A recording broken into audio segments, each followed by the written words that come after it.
Se rechoisir dans notre époque, je pense que c'est assez fondamental parce que on est bien sûr le fruit de tout l'héritage à la fois bien sûr générationnel, mais aussi de notre éducation et aussi de notre société, de notre norme finalement. On grandit dans un moule social et puis dans un environnement au quotidien qui nous façonne d'une manière assez prépondérante.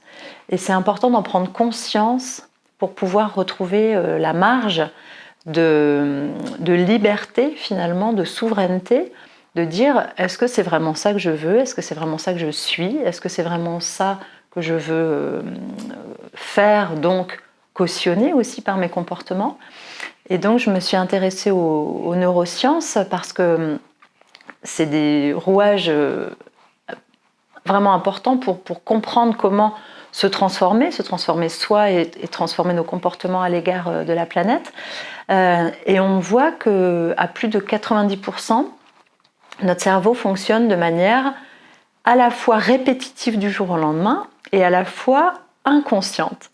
Donc ça nous montre l'ampleur de l'enjeu de mettre de la conscience sur nos fonctionnements et de vraiment redevenir souverain de nos propres choix et pas être en train de subir des choses qui ont été installées plus ou moins inconsciemment, plus ou moins sans que ça nous convienne forcément.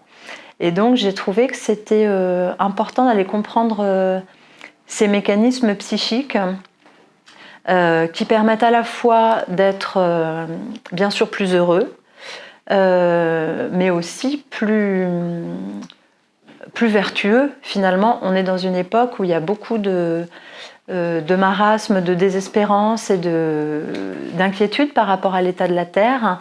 Et on est tous une part de la solution. Et donc reprendre cette marge de choix et de manœuvre en se rechoisissant et en rechoisissant qui on est et ce qu'on fait, je pense que c'est une clé importante.